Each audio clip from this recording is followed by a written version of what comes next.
It is Wednesday, June 3rd, 2020. This is the Fifth Avenue podcast. 10 days ago, on May 25th, George Floyd was murdered by members of the Minneapolis Police Department. At Fifth Avenue Cinema, we are outraged, we are scared, we are not surprised, and we are not alone. Since the 25th, there have been protests against systemic racism, oppression, and police brutality in more than 100 cities across the United States and around the world. Because of this, and the deeply personal effect that recent events have had on us, today's episode will be more intimate than usual. We will depart from our typical film-centered format, spend some time talking about these events and their motivators in greater detail, as well as sharing information to help keep protesters safe and resources for people who wish to support the cause. My name is Sam Schrader. I'm a 35mm projectionist, and tonight I want to shout out the people on the streets fighting for what's right and representing those who can't represent themselves. I also want to shout out my friend Joanna, who turns 22 today, is an incredibly talented cinematographer and one of my best friends. This is Machiavelli. I don't have a lot of words to say. Kind of want to do not a typical shout out to like praise someone, but to do like an anti shout out. So like fuck white supremacy. That's my shout out. Yeah, this is Matt. I guess on a similar note, it doesn't feel like much of a shout out kind of day. I think I'd have to follow in Machiavelli's footsteps and say fuck white supremacy, fuck cops, and fuck anyone who perpetrates that any further. This is Maddie. I'm going to say shout out to you, the listener. Thank you for being here, and please be sure to take care of yourself during this time. It's a radical act to be able to just keep going through day by day, so make sure to look out for yourself and the people around you.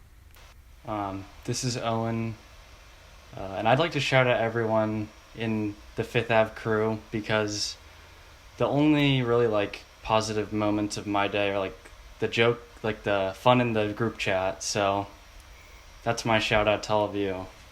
Oh, and I just stopped crying. I hate you. I'm just gonna wipe a tear real quick.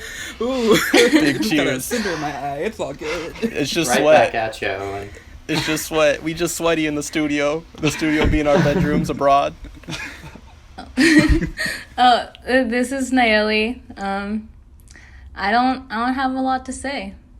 But shout out to the organizers and activists that know what they're doing, you know, and who are hopefully gonna help us plan shit and do shit. I would like to follow up on that statement by saying shout out to Self-Improvement Inc., who are 100% not organizers, are part of the Portland community. Just going to throw that out there. Don't let movements be infiltrated. Yeah, this is a tough one, huh? This is a hard pod to record, but I This think is a hard pod. necessary to get through. So our first topic, indeed, is the state of the world. And our first line item for state of the world is fuck police officers / cops. Anyone like to take us away on that point? Second shout out to PSU for not furloughing CPSO. I can say on an individual level, I speak for myself. I do not speak for everyone else on staff or Fifth Ave as an entity, but it's pretty fucked up that we're... Okay. I mean, I think it's kind of fucked that we're limited on campus and professors are being furloughed that don't have a 9-month contract, but cops are not, even though there isn't a presence outside of the protests, like up until this furlough was in place, which was before May 25th.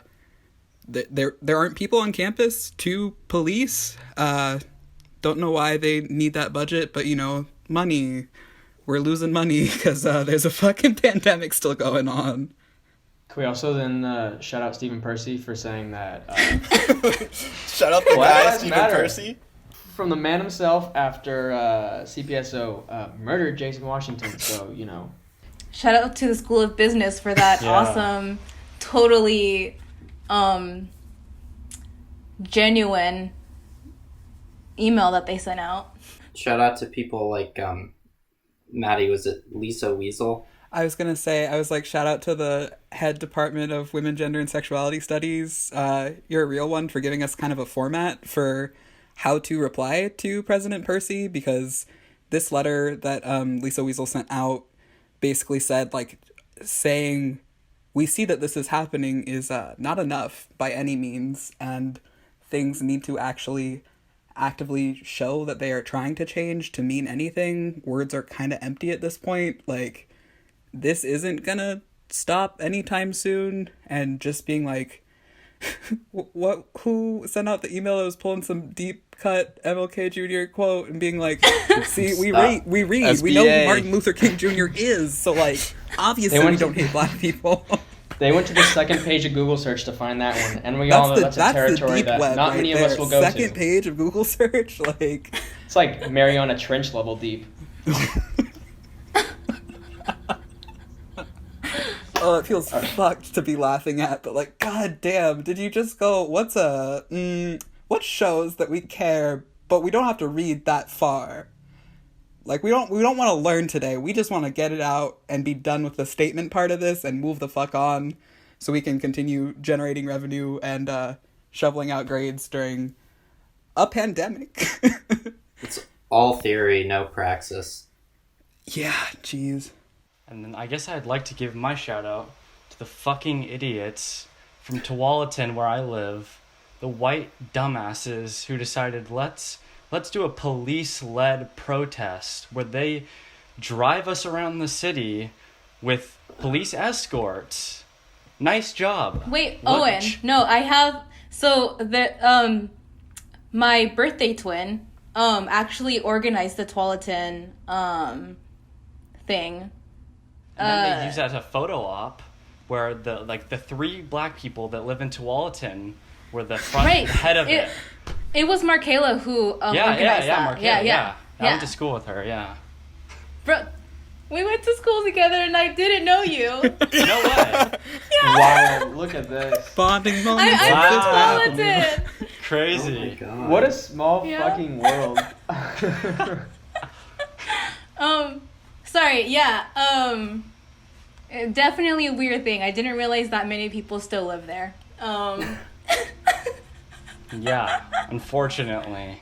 Do you want to elaborate a little, Owen, on what the fuck happened? Because, like, I'm very intrigued as to the performativity of the statement you just made in Tualatin. Yeah, so the way I got introduced to it was like a person that I went to school with that posted like a Facebook group like event, which I was already like, who the fuck organized this? This is like some white mom, probably, because who uses Facebook events really that are like our age people? I'm sorry.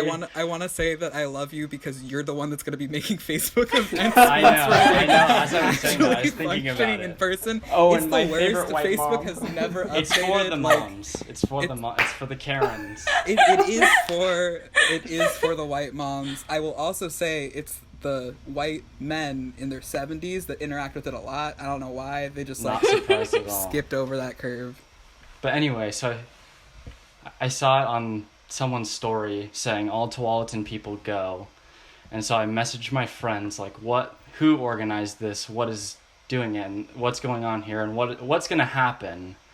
And so pretty much, unfortunately, my mom went, of course.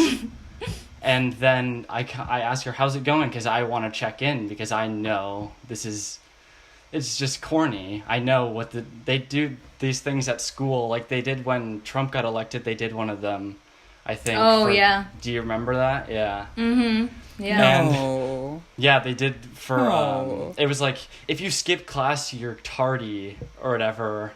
But like, it was police led and the principal went and like everything. But anyway, back to the thing going on now. And it was just like, the police escorted, they had a route planned out, and they had the Tualatin PD photographer snapping photos. Yep. Nice. They also, Cabela's boarded up. Oh, really? Yeah. They boarded up. Because a protest in Tualatin at 3 p.m. was totally 100% gonna get violent, you know? Yeah. In Tualatin. Exactly. White Tualatin. Do people really want to steal from Cabela's that bad? Like, I do. Okay, what is Cabela's? I'm sorry. It's like hunting store. Yeah. Yeah. Sam, I don't like the face you made. I was like, ooh, I'm uncultured white. Like, I didn't know. No, no. That was like a, oh my god, you're so gay, you don't know what Cabela's is. Wow. On the inverse, I am so gay, I do know what Cabela's is.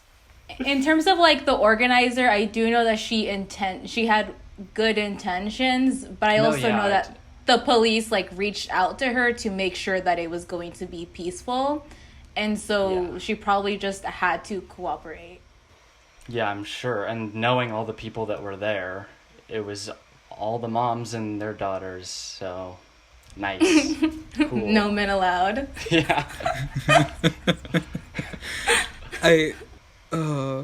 I think of that Kevin Abstract like moment of this is a gays only event, go home. Go home. White mom's only event, go home. Pussy hats required. Like, you gotta show up in full gear. God. I will add, it's really interesting that you said they did like kind of a performative type of thing in regards to that. Also, like in the 2016 election, because during the 2016 election, underclassmen at the high school I went to organized like OKCPS like independently to like do a walkout, and they all walked to the Capitol. So that was pretty fire.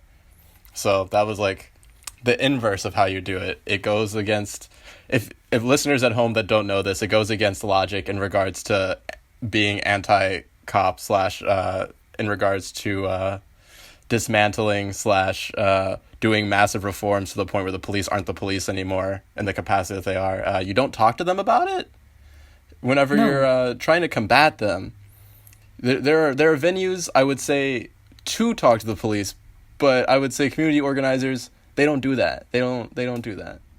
Well, actually, that being said, there's a lot of theories that a lot of the protests going on recently have been co-opted by the police, and there are no Portland organizers who have actually officially organized it. I mean, as far as from the information that I've gotten, everything that has happened has been just either some rando or like cops, not an actual organizer. It seems like that's pretty consistent across the country. Yeah, not only to mention the number of times when you see like violence has only been started because cops have instigated something, or someone in plain clothes has like thrown something, giving the police a very big quotes here. Y'all can't see them at home, but the biggest quotes, excuse to be violent. Which is ridiculous, because if you've been paying attention, you know that the police don't need any excuse at all to be violent. They obviously know what's best. Yeah, they're the police. They took a 400-hour training to be police, while, you know, the beauty guru that does your hair took a 2,600-hour course to do your hair. So, like... Is that why cops have terrible hair? You know, that might be. They don't have to learn about ethics. They just have to learn gun go pew pew, and this is how you cover your badge number in solidarity, but... I mean, you can't say aesthetics without ethics. Well, you can, but it sounded better in my head. I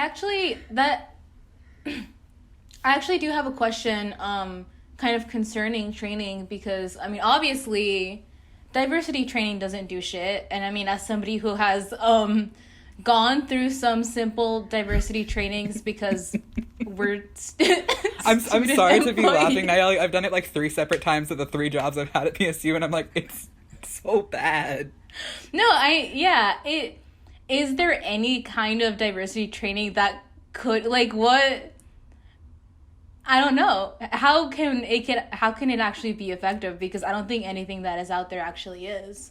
I feel like actually consulting the people that you would have issues going on, like having people speak on the identities they hold and the things that they face might like get some attention to like what actually goes on day to day for those people. Like if you have the white person write about this is how racism acts, that's not, you don't experience racism because you're white. Like, I don't experience racism. I'm not going to go, this is your experience. That's just not... You know what that reminds me of? So, we gotta love PSU. So, during my Frank, one of my projects was to work with people to create a presentation about a marginalized group that I was not a part of.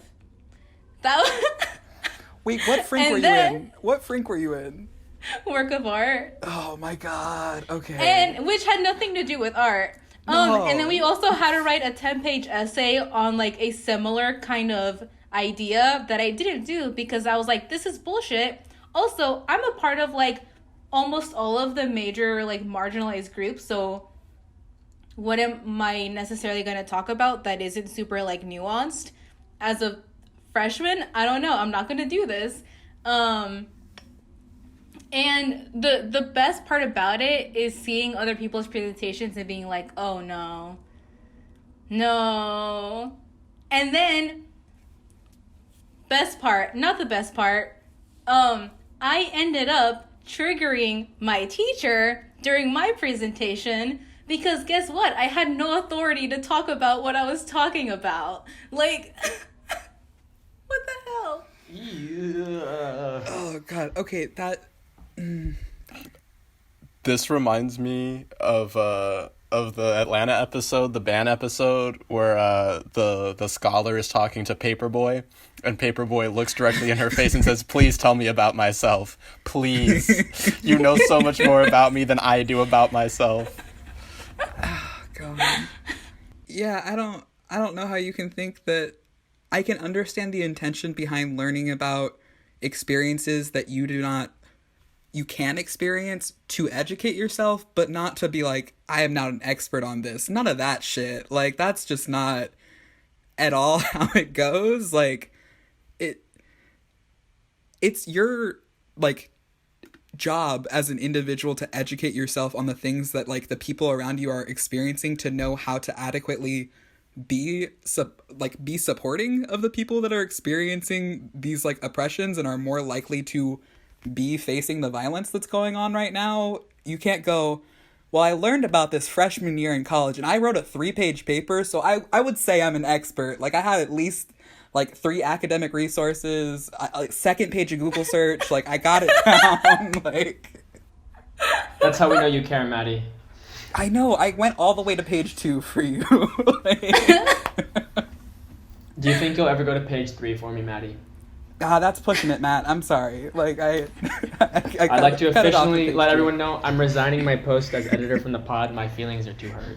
Matt, you gotta save page 3 for You- at least the 3rd date.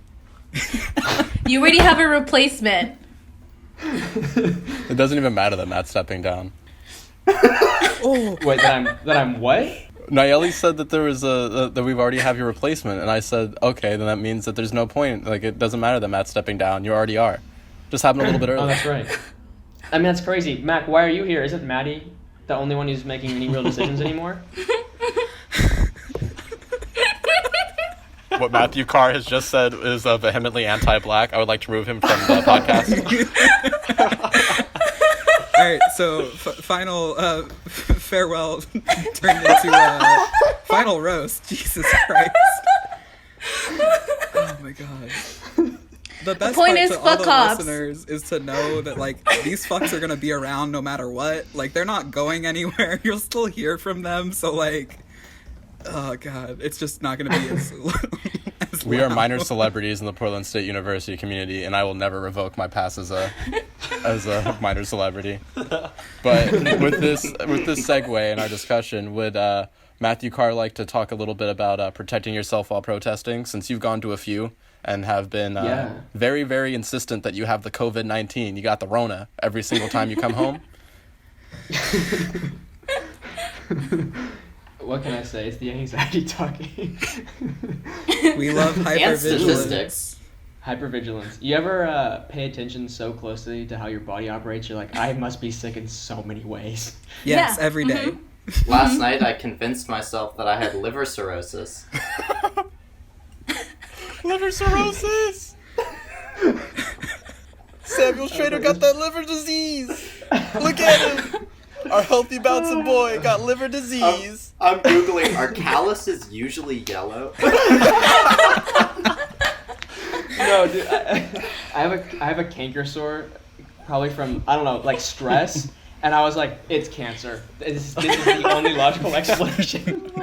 So, wait, before Matt gets into that, I feel like the best advice that has ever been given me at a time where things are definitely psychosomatic was when I was panicking in a particular situation, and I was thinking to myself, am I going to drink too much water and die? Or am I going to not drink enough water and then die? And my friend looked at me in my eyes and said, Machiavelli, when have you ever in your life drinking too much water and died, or drinking too little water and died? And I said, never. And he said, why do you think it would change now? Just pay attention. And I said, you're so right.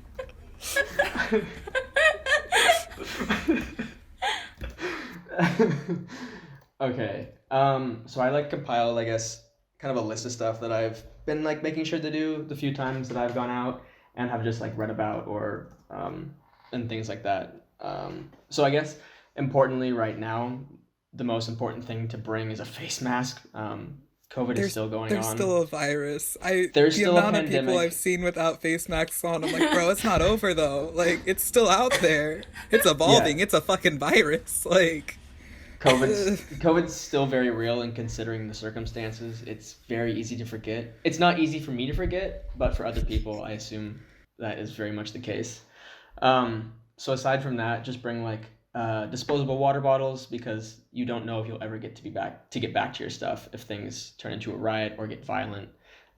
Food, like quick snacks, granola bars, and things like that are always great.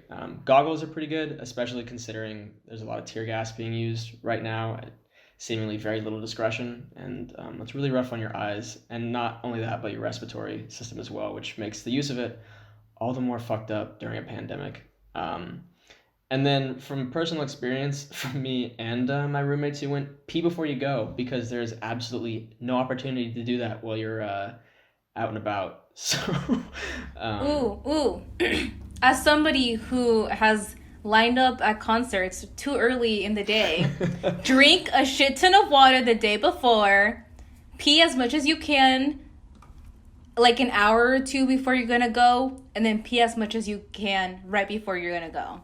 And so I think that's a really good like kind of base set of things to bring. However, I'd say it's also really important to consider that a lot of these have turned violent, not necessarily because of the protesters, as we've discussed. And so right now, earplugs are really important, as it seems that a lot of police have resorted to using sonic devices, which can cause hearing damage, and if nothing else, are just incredibly uncomfortable and can lead to some pretty severe headaches and migraines. Additionally, baby soap is really helpful if you get pepper sprayed. It's more effective than milk. Milk can lead to like bacterial infections in your eyes if you don't have good time to wipe and wash your eyes out quickly after any incident occurs. And baby soap is intentionally meant to get in and around your eyes. So that's a really good way to wash your eyes and sinuses out if you get pepper sprayed. First aid is really important, just your kind of basics, like something to clean with, whether it be like a hydrogen peroxide or a similar wipe, and then just like Band-Aids and things like that. On top of that, some maybe a little bit more nuanced things that are helpful is like sports tape and gauze. You can quickly wrap that around your arm and tape it down if you're getting hit with rubber bullets, and that's a pretty quick and effective way to at least stop some of the damage and bruising that can occur. Those are my thoughts on riots, I guess. I don't know if you guys want to throw anything in before I move to the next kind of section I have. Try not to go alone. Like, if you can help it, don't go alone so that someone else knows where you are because they're with you. Try not to be, like, try to let people know that you're going to these things so people can check in and make sure you're okay. I know seeing things about them jamming the signals downtown when things were happening in Portland specifically, and looking at Long Beach where it's like, they're creating divides on main streets so that people can't get through. Just making sure that people know that this is vaguely where you're going and you're going to protest, and things can turn one way or the other. So, I was just going to say, it seems like these past few days, they've been keeping it, or cops have been choosing to keep it peaceful throughout the day. But as soon as certain leaders, quotation, air quotes or whatever, decide to end it, air quotes, and there's less people, that's when they start attacking. So be mindful of that. And also, like Maddie said, sectioning people off so that they can't escape. That's also been happening. So, making sure that you have like an exit route or whatever. Yeah, I think if as much as possible, even though it can be really hard at times, being spatially aware and kind of always having a sense of where you are and different ways you can get out. I think I was reading online, it's like always try to have 2 exits, which makes complete sense. And I mean, obviously that's difficult, especially if things get chaotic, but at least something to keep in mind and strive for. I think the other thing that's important to hit on is the proper way to use phones, because I think phones in riots are really delicate, and protests like this of any kind. So I think most importantly is don't use texting apps or like Facebook Messenger or Instagram or anything like that to communicate about any of the riots, or update any friends or other people who are there about where other protesters are or police, because those can be tracked. Signal is the one that it seems most people use to communicate. It's encrypted, and seems to be kind of the standard that people have been using.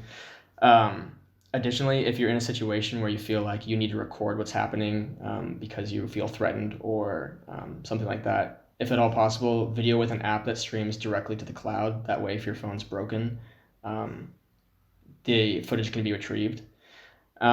Also, turn off your thumbprint or face unlock feature. That way, it's impossible for someone to force you to unlock your phone. And then I don't know if this is true or not, but from some of the reading I did online, it said to change your password to something that has at least 11 like digits or letters, as that seems to be, once you pass that threshold, it's harder to hack into your phone. And turn off your location, even though it's helpful to maybe friends who may be trying to track you. They're not the only ones who can. And so it's a double-edged sword, but something to keep in mind. And of course, avoid taking video or pictures of protesters. I mean, cops are already using GoPros and other surveillance footage to try to identify people and arrest them for any small infringements that they can to like remove people off the streets. And so it's really important that you don't contribute to that. And so do not post anything on social media or share it around too much. So yeah, that's kind of the piece I have on phones. Also on the note of disabling your biometric unlock features on your phones, not only is it harder to force someone to unlock their phone if it's password protected, but it's actually legal for law enforcement to compel you to use your fingerprint or your face to unlock your phone, whereas it's illegal to compel you to use a password according to privacy laws. And obviously, like, following laws has never been the number one concern of the police or law enforcement, but that is still a good thing to know, because at least like there is a legal backing behind that. Also, WhatsApp is encrypted, but it's owned by Facebook, so don't use it. I would say making sure that you're using any service that is end-to-end encrypted, because end-to-end encryption just means all devices that are in regards to that account overall are encrypted in a particular way that can't be leaked, because the key to unlock the message is solely within your devices. I think iMessage on iPhones is still end-to-end encrypted, so it still isn't the best. But I know that overall Apple is really good with privacy rights and refuses to be compelled by the government to give access to the ability to unlock devices from that if the owner refuses. But using any other service that's end-to-end encrypted is definitely better. Yeah, Apple has a really good precedent. They've won lawsuits over it. So that's a good point. I think the other piece I'd add is to write someone's number on your arm. That way you always have a contact you can get back to. Even 2 is sometimes a good idea in case one gets rubbed off. Because if you lose your phone or something like that, it's so important to have a contact of some sort to... Also jail support. Yeah, exactly. Maybe even try to make the effort of memorizing a phone number or 2. Yeah, I was going to say it doesn't hurt, especially in this day and age of like everything being kind of at our fingertips, just to like have something offhand in case anything like very sudden were to happen in any capacity with all of this. Like, shit's wacky right now. So I saw this interesting tip on Twitter that was like, if you're going to organize, type your messages like a 13-year-old, aka like Terezi from Homestuck. No, boo. Okay, I'll let you continue that as a statement, but this, I'm going to say Homestuck is not valid, and we are not going to engage in any Homestuck dialogue as long as I am on staff. I'm sorry, I had to say it. Okay, so like 2008 scene girl rar XD, like yeah, because it's harder to like search using words and phrases when typing like that. I was like, think skater boy Avril Lavigne, like just like throw in some numbers. People are gonna know what you mean. I can't wait for Green Day's new album, 21st Century Breakdown. I love Green Day's album 21st Century Breakdown. We should all meet at ampersand 0R the letter 4 at about 100% before after this day. God, do I love Dookie.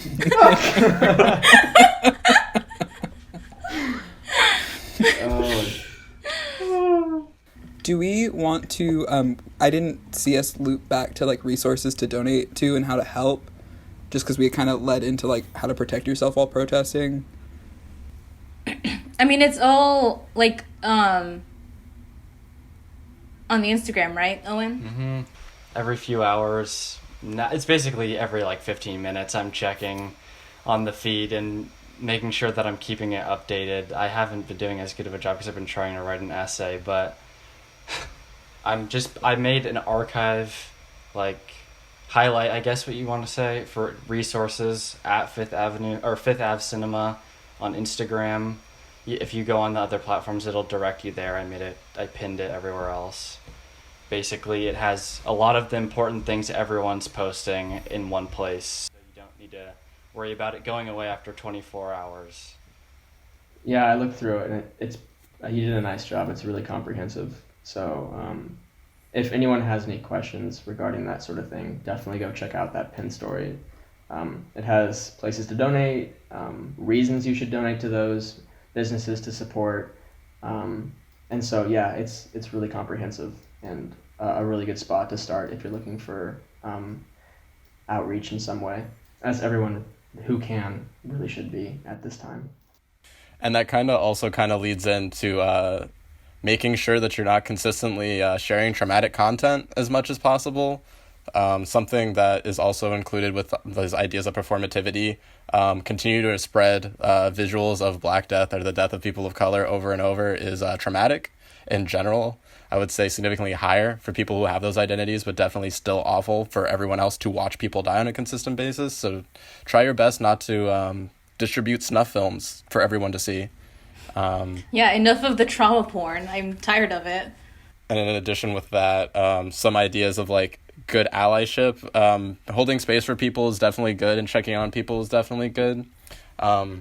Tracy is not here on this podcast, but something he and I have discussed is there's kind of been some like noticing of like rampant over checking in, which can also cause a lot of problems. Not like in that people should be not checking in with people, but it can be a lot of work to ask people who are dealing with a lot to do more work in regards to like understanding like what you can do better, because there are resources you can look at online, but I don't know, for me personally, as someone who's Black, something that's been like helpful for me is when people are like invite the ability for me to check in with them, but like without kind of like a call to action for me to have to respond to it, because it's like and some additional work that I would have to do in that.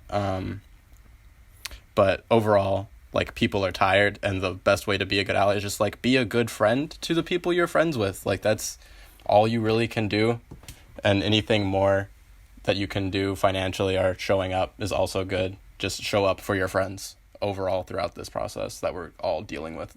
Yeah. To add on to that, like, don't expect your friends of color to educate you. There is Google, you know? And there's established the one thing that I posted on my Instagram is, like, unless somebody explicitly says that they want to educate, leave them alone. Because there are people that are willing to educate and give you the resources, and that's great, but not everybody is. Like, some people are just trying to live, you know, and don't need to be bothered at this time. What Nayeli said. The other thing, personally, that I've been advocating a lot for is just, like, educating yourself, like, reading. There's been a ton of, like, books and movies that have been suggested online, and, like, honestly, like, just taking the time to actually educate yourself, like, even, like, also, as a non-Black person of color, like, you still need to be educated. Like, I know I still do. Like, actually, instead of just saying Black Lives Matter, like, learn about things and what you have done in the past and what you can do to change yourself to actually, like, create change and stop the shit that's been going on, you know? It's not going to stop just because we're protesting, and it's going to stop because we are changing our actions and changing our systems. And I guess, like, a final note on that as well for me, white people should check in with their white friends to tell each other to stop, when kind of in line with Nayeli saying that people of color aren't here to educate you about particular things. It's really helpful whenever white people step in and take the burden off of people of color who have had to do this generationally on a consistent basis, that there are people around you that you should tell them to stop being so fucking racist, and let them know what they're doing is wrong, and there's reasons why they're doing things wrong. So something that I've been thinking a lot about is the race war meme, where it was like me when I have to kill Tony Hawk in the race war, and it's like, thank you for the hesitation. But something I've been thinking about is it's extremely violent to believe that Black people overall need to be doing more for each other, or people of color need to be, like, leading these movements. Like, if there is a race war in particular, it should be between the racist white people and the not racist white people, quote unquote, not racist white people, because it's really racist to make other people die for this. Yeah. No, I mean, on that, like, there's been a lot of times where I see shit and I'm like, stop. But, like, I'm tired of telling people to stop. Like, Black Square. like that. Oh my god, I swear. Fucking. It shouldn't be our job to still tell you to stop. Like, fucking read a book. Like, The black square was the worst, like, Instagram trend I've seen out of this so far. It was so bad. To I don't know quote, about the black square, but I was gonna say, to read a book, that's high expectations, Nayeli. You assume people can read, so, like, that's another part of coming into white education of other white folks is, you know how to read? Good. Turn to the person next to you who can't. I've been I've been sharing a lot of, like, different books to read, and, like, I'm like, yo, just get a fucking Multnomah County library card, and, like, you can check out ebooks, like, you can do it, but I know people aren't gonna read. See, if you can't read a book, read an Instagram story. In regards to, like, the black square, shout out to my thesis advisor, Andrew Santalucia, who posted on his story what white people should be doing and people with wealth should be doing in this situation, and ended it with, let's play a little game. If you've ever done something performative on social media, you should donate $100 for every single time you've done that, because you helped no one. And I was like, damn, Andrew really trying to get all of his colleagues to realize the systems in place are extremely racist, and it's up to them to do it because they are the power holders in these situations. And one way you can help with that is to relinquish your power. Ooh. I know it's scary. Wait, another thing, I don't know how you feel about this, Machiavelli, but, oh, no, it's leaving my mind. Oh, I don't care if you're never gonna understand. I don't care. Like, I don't... It literally does not help me. See... I don't know how it must feel. I was like, for sure. You're correct. You can't. I get it. I got you. But, like, damn, the more times you tell me that, the less help I'm receiving. Stop making I statements. I feel like if there's an I statement you're gonna make, just say it back to yourself and think about how it would feel receiving that. And if you go, oh, that hurts, or oh, that's not helpful, like, don't fucking say it. It's really just that easy. You just check in with yourself and you go, ooh, this is not helpful. This is very performative. I'm trying to make myself feel better for everything that's going on. When I say racism, you say sorry. Racism. Sorry. I got you, Mac. I saw this very good tweet that was like, good morning, white friends. What did you unlearn yesterday? What did you unlearn today? What will you unlearn in the future? Get a notebook or journal because you're going to want to write this down. But see, all of this requires just like the tiniest amount of self-reflection, and we all know that is also an incredibly high bar to hit these days. So, see, okay, we can make all the jokes, but if you're someone who's listening to this, please actively try. Like, you've listened this far. We know that you've got brain cells because you made it. You're good. Like, you are actively listening. Matt, don't fucking doing the hand gesture of like, I don't know. Like, come on. You made it like 40-ish minutes into this podcast. You got at least 2 brain cells to rub together, so just try. Like, that's all. Are brain cells like a flint and steel? Like, you gotta create the brain fire to get the thoughts going? Oh, yeah. Yeah, no, that's what I do every time I'm about to dissociate my way through an assignment. I'm like, all right, let's go. Start. Like...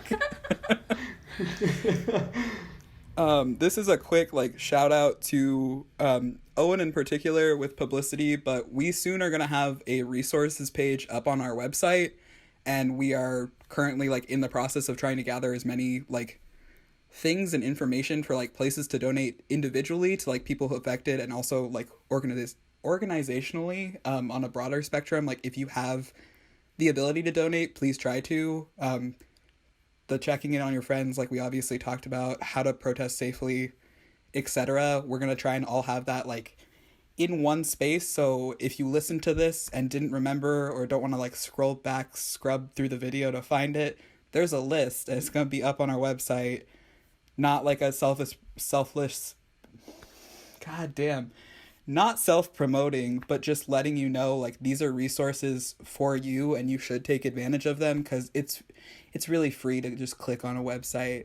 It's not going to hurt you, I promise. That being said, I think it's trash that we are expecting primarily young people and primarily people of color to donate, when really corporations and celebrities are the ones who should be donating because they're the ones with the money. Shout out to The Weeknd for donating $500,000. Bully your favorite celebrities. Bully them. Make them pay more. I don't care if they are racist, as long as they give the fucking money, honestly. The best phrase I heard today was my friend talking about, I don't know who she called out on Twitter. She was like, take out your wallet, and posted someone's net worth that was I donated $50. And she's like, take out the wallet. Just $12 million person being you can do it too. I'm a good white person. And it's bro, please, you make more money in a second than I will ever make. Just. Well, I mean, that's Mac and I have been talking about this too. This is the unfortunate part about the bail funds and other donations that are going around. It's just poor people helping poorer people, or right now, and that's a tough one because there's not a whole lot of wealth to go around between the bottom socioeconomic tiers of our society, and it makes it tough. People are already cramped enough. I will also shout out Virgil, Mr. $50 Ablo. He overall, people have done more research and have found out he has collectively donated $20,000 of his wealth. However, he is significantly wealthier than that. Not to shame a black man into this situation. However, he did a performative thing, and I have to call that out. I have to do it. It may have motivated people to donate their own amounts, and it's not up to him to be transparent about what he's donating, but it goes a long way to say that the optics of the situation still have to be addressed. If you know you're donating to something and you have the wealth to do it all the way. Young Lena's donating all of his everything, his merch and his streaming sales, he said, for the foreseeable future. And some people can only go, you know what, I got $4,000 for you. I made $180,000 last year, but I got 4K. That's it. Youngling does not have 100K in a year. So think about it. Swedish boy from the Sweden land, super white, going, man, I really like black people a lot. Like, I only exist because of them in this space. I should give them all of my money. And he did it.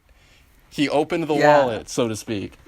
Shout out to all of the creators that are donating their, like, profits right now and not profiting, because, like, specifically Pace Taylor is someone within Portland that right now is doing a bunch of art pieces and directly donating, and it's on a basis of, like, I think they're doing $150 minimum, but it's what people are willing to pay, and, like, you get the piece and they immediately donate everything back. So, like, doing that is something that you're able to do on a, like, personal level if you are someone who, I know we made the jokes about, like, quarantine, you're gonna come out with a new hobby, whatever, all that ableist bullshit, but, like, if you're someone who likes to create things in general and can, like, quote-unquote make a profit from it, turn that around and give it back if you're able to, like, that's just something, in general. I know I have ex-roommate doing, like, tarot readings for, like, $5 and just immediately turning that around and giving it to the Minneapolis Frontline Fund.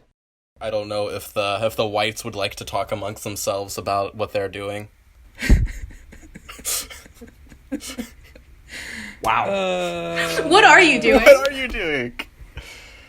Oh, It's a good segue. What are the whites doing? Come on, y'all. What are y'all... Okay, I don't know if this is not trying to be a call out, but I feel like Nayeli and Mac both touched on it.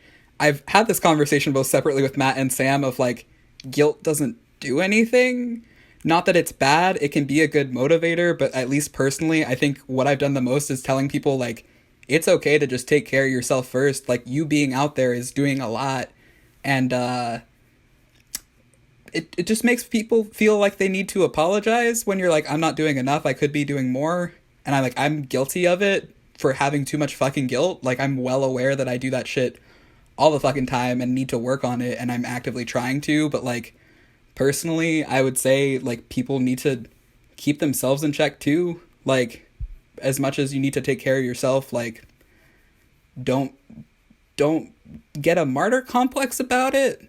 Like, Maddie, it's like the metaphor of like on airplanes with the oxygen masks, how they tell you to put your mask on before helping others, because you're no good to anyone if you can't take care of yourself. yeah. No, Get 100%. a journal. I mean, I think that's the number one thing. Like, if you feel guilty and need to say shit, just get a journal or talk to other white people, but don't talk to me. Yeah, no, okay, like, seriously, as Owen holds up 2 journals, fucking love you, man. God damn, this is gonna be great. We're gonna be a great staff. I'm trying not to be sad, but, like, just write shit down. You have a phone. You're listening to this. You got a computer. You have some access to something. You don't have to even physically write it down. Everybody's holding up their journals. I'm looking at my 3 completed journals over there, but, like... I'd hold up a journal, but I'm in a bathroom. Sam, you don't have your, like, bathroom, your toilet journal? Yeah. You don't have it? No, I filled it up yesterday. Oh. You must have been in there a long time.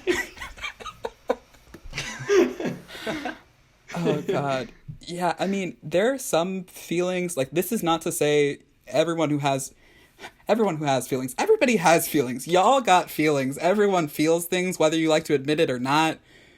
Some things don't have to be shared. If you're someone like me that needs to process it with other people, try writing it down first, and then you can read it. And I know, at least personally, I go, damn, that's a lot of shit I don't need to say to anybody.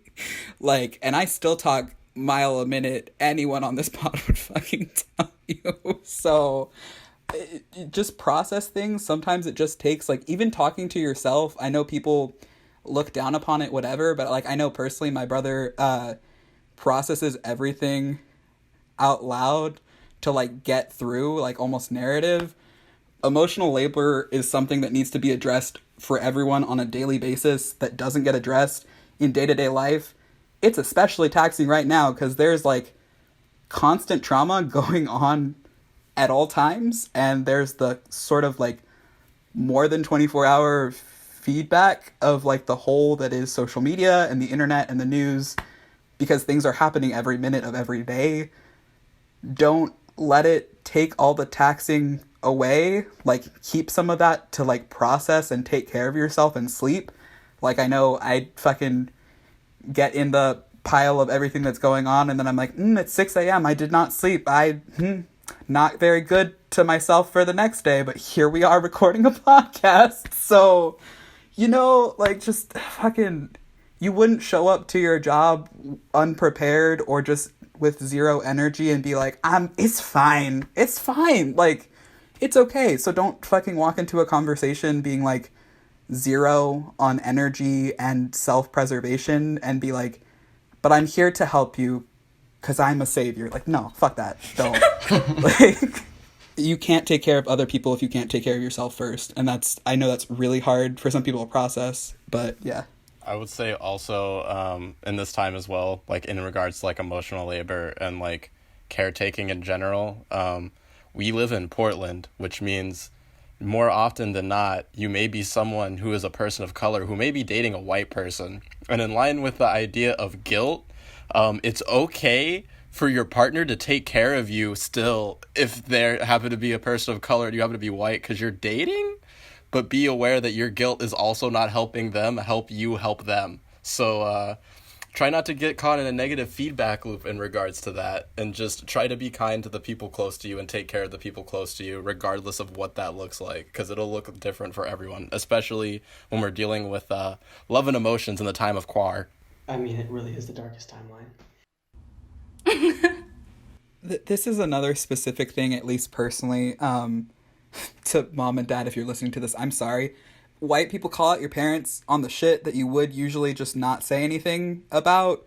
I know personally, like, I try to not step on any toes when I'm like, don't want to just be cut off. But, like, it's not helpful at this point letting people, like, list off how exciting the looting is. I'm like, bro, what the fuck? You're excited that someone got shot? No.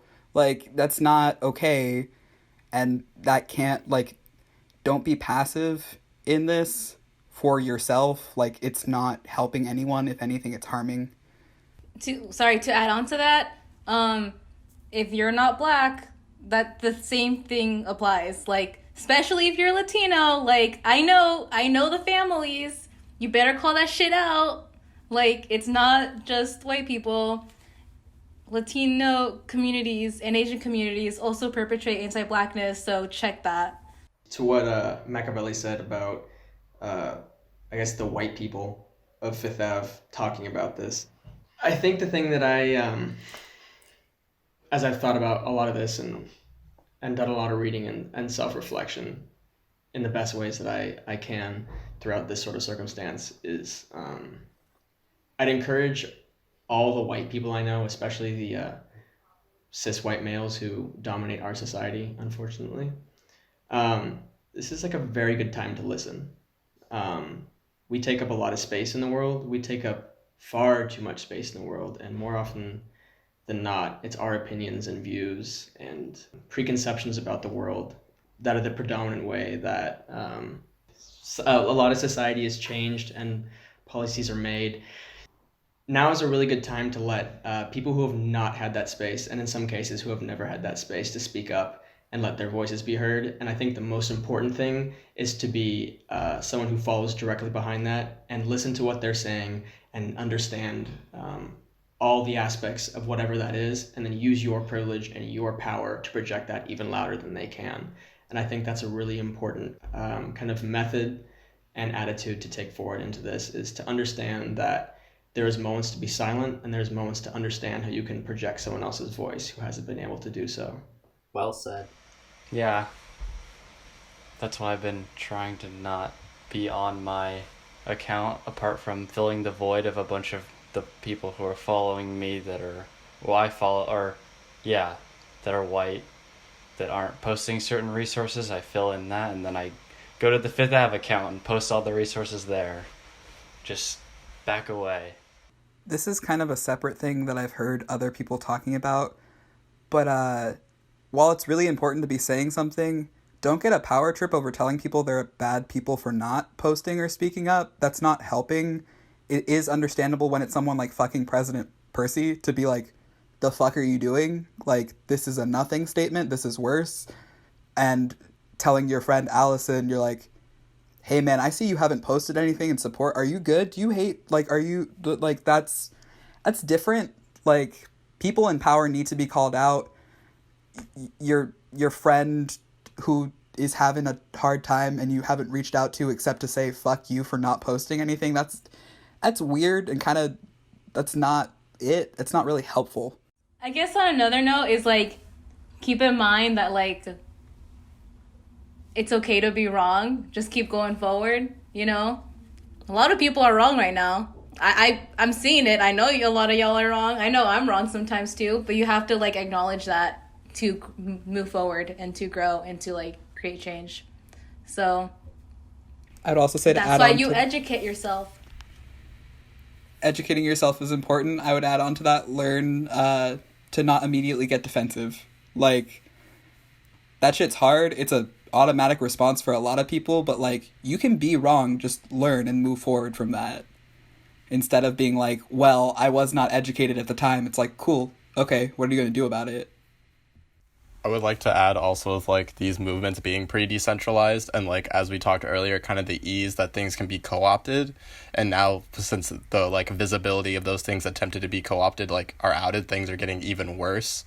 To, like, we can't necessarily make a statement towards, like, institutions of power necessarily, that, like, the big bad one, the police that most people are protesting right now, all the people who I think are good people are protesting right now. Just making sure that, like, you're able to actually know what information is true. I feel like this can also be a time, as everything is decentralized, to not allow these things to get co-opted, and to also pay attention to, like, people who may be drifting far away to the like, not to say that, like, people aren't, like, justified in their views, but with this one in particular, if you're talking to someone who's disagreeing with everything, you can basically always ask them, like, well, my stance is anti-racism. The opposite of anti-racism is pro-racism. Are you saying you are pro-racism? And this can be kind of a moment for people that you may know who are, like, I would say overall in this podcast, we're not very centered. We're very leaning to the left. We are a media platform leaning to the left at the very least. So, like, people that you know in the center are, like, very, very, like, quote unquote apolitical, or have the ability to be apolitical. I'll, like, let them know that, like, living your day-to-day life is a political stance and creates a political, like, system. And if they are disagreeing with what's happening in any regard, like, you can use this as a moment to call those people back further to the left, to let them know that, like, the views that they may have held before were not toxic in a particular manner that they could see, but, like, a lot of the ideas that are being perpetuated are toxic, and if they disagree with those, they have to continue to move to a further left-leaning stance. That, and, like, that amount of fence sitting is such a roadblock to actual change. Historically, there should have never been a time where we delayed on systematic change like this, but now, especially more than ever, there's no time to, like, just kind of bounce back and forth and try to find a middle ground. There's a very clear, you know, set of things that need to happen, and, like I said, fence sitting like that and trying to pander to either side or some people who lean a little bit different than you, well, it just won't get a lot done. I'll make a shitty joke. As someone who is non-binary, this is very much so a hard binary. There is no in-between, there is no center. Yeah. So, as someone who likes to be, like, the not choosing options with the gender, to make a joke out of me, like, you're fucking choosing an option if you're like, I'm just not gonna put my opinion in this hat. Like, your opinion is there. You have chosen the side of the opposition. Like, you're not doing anything. For all those out in the therapy game, shout out. I'm sure the therapist is like, yo, there's a lot of grayscale in the world. You got to live in it. This is one of they'd be like, no, it's pretty black and white. So it's a rarity, but there are cases. This is one of the instances. To mention my thesis advisor one more time in his fire Instagram story that I will continue to quote for the rest of my life. He also stated, if you are uncomfortable with opening the wallet or doing something for material change, and you are a white person / someone of power and privilege, all you're doing is confirming the thing you may have thought about yourself is true, and maybe you want to deal with that and reconcile that. Because if you are facing mass discomfort in, like, helping marginalized people, you might be a person in power who wants to continue to move things forward in the favor of the hegemony and keep the status quo, which includes killing black and brown folk. So that reminds me kind of something that I read earlier that was Or actually, no, I was watching a movie on Netflix, or documentary on Netflix that has been recommended a lot, is 13th, and I watched it last night, and it was really good. If you don't want to read, fucking watch that. Someone reads for you. The words are said out loud. You don't have to do any of the work, but you still get the brain. You still get the brain, yeah. And something that was said there is like, white people are living a life that their ancestors chose for them. Black and brown people are living a life that their ancestors did not choose. Like, so what you do with your privilege, like, is what actions you are, like, shit. I don't know. The movie, the documentary said it a lot better. I'm sorry I'm not good with words, but, like, you fucking do shit. I don't know. I'm sorry. I can't. No, you're good. Like we're just trying to vibe. I mean, and y'all are killing us. Like, stop. The vibe is you hold privileges. You have to actively learn what those privileges mean and how to counteract what inherently comes with holding those privileges.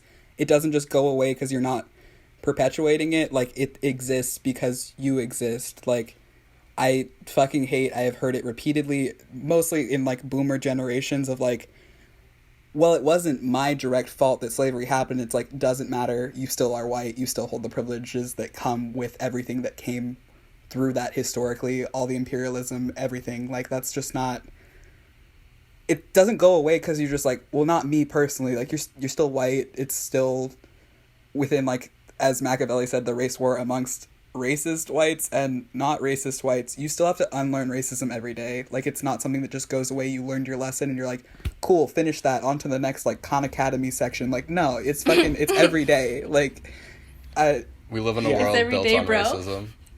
So no matter how you've lived in your life, you've been exposed to a world that's predicated on racism. I've internalized that as you've grown up as a human being. And to unlearn that, I won't say is a difficult process, but it is something that you'll probably be faced with every day.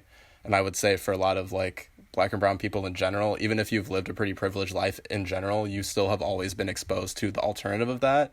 Even with, like, having wealth or being in a particular place of power, like, there's always something that you've probably felt or have, like, muted within yourself to be able to navigate these systems. And I would say for myself, one that I've definitely not have come to terms with and not have experienced as often is fear, because fear immobilizes you and prevents you from doing anything in your life. So I realize that that's something I don't feel very often, even though that's a very, very important emotion to feel on a consistent basis. So, like, everything that's happened is you are not a blank slate in so much as, like you can just decide to be different. Like, all this stuff is kind of genetically and generationally encoded within people to, like, as survival or to, in a way, ignore these things. So if you're able to, like, as we keep saying, like, use your privilege to amplify the voices of others or give space for people to express those feelings or, like, be heard, definitely do that. I think that's a solid note to end on as Carter comes in to hand you is that a fucking Bud Light? Okay, no, you're good. Oh, nice. Matt, that means nothing to me. It means everything to me, Matt. Sam, you are a white man from Portland. I know it means everything to you, but I'm just telling you, it doesn't mean shit. I think it's really funny that Matt, like, muted his microphone as if it wasn't going to pick up on whatever he's recording the podcast on. He's like, I muted myself. I don't have to edit this in the pod. And it doesn't work that way. It was more out of respect for the conversation that I didn't interrupt the flow. I can edit that shit out. If I edit out, I know it was fingernail clipping Maddie. If I edit out fingernail clipping I can edit this out. Okay. I clip my nails to check. Matt has outed himself as a sociopath. Wait, what? I said you're a sociopath. Sam said he's happy you're going to therapy. Okay, Matt, I don't want to make your brain do the cog thing, but I have to say, I could not find my nail clippers until 3 days ago, and my nails were long to the point of hurting myself in my sleep, like a baby. I'm aware of that. I told him to get mittens. So confused. I don't know what the fuck I was doing, and I'm sorry, but, like, I 100% was not fucking clipping my nails. amazing. I so promise So- you, I'm not trying to gaslight you into being like, nah, No, I you believe made it you. up. But sociopath, you fucking clipped your nails to see if it sounded the same. Like, Yeah, get ready for this sort of fun adventure, Naily. You get to know people really well in weird ways. I try Hey. not to think about it. Wait until you learn about my cleanliness problem. We love mild OCD. Yup. Oh, yes. We love the harsh OCD that Matthew fucking Card. fucking gang. My house be locked every night. The cars be locked every day. Okay, Matt, I'm sorry. This is gonna be a slight roast. How the fuck do you remember with locking the doors but not the blinds? Like, how do you leave the blinds open so much in your fucking household and not think anyone's gonna walk up to your big ass windows and be like, "Oh, that's a nice table in there. I could just." I will give you the one phrase I consistently repeat to my roommates, Maddie. Door locked, murderer can't get in. Rock, window, go. Maddie, door locked, murderer can't get in. We should move to the end so we can stop recording so Matt has less to edit. 1. 2, Matt got the big OCD. I was going to say, we live in a historically black neighborhood, which means to say we live in a newly white neighborhood. So there's a little risk of people breaking in. So... Can I say a last piece thing? Yeah. All cops are bastards. Enough with the cop propaganda. Fuck reform. We have to just defund. 100% defund the police. The police was made to attack black people. Like, that is the entire history of law enforcement. So we can't just reform what has originally been intended and always been intended to harm black people. We gotta stop it. We gotta defund it. I don't know how y'all feel about that, but that's how I feel. And I'm just putting it out there. Reformed racism is still racism. No cop is a good cop. It doesn't matter what cop you've met that was super nice. They're still a cop. They still decided to be a cop. Boy, do I mean all cops. Yeah. I don't care if you're gay. I don't care. I'm just specifically talking about one gay cop that we already talked about that won't be named, but like it doesn't matter. You still decided to be a cop. Like, If you were good, you would give up the badge. Yeah, it's a job. Quit. Yeah, you made the choice. You get to make the choice to be a cop. Black people don't get to make the choice to be shot. Thank you for listening to the Fifth Avenue podcast. You can contact us online at Fifth Ave Cinema on Instagram and Twitter, and by email at film@pdx.edu. Stay safe out there. Remember to vote.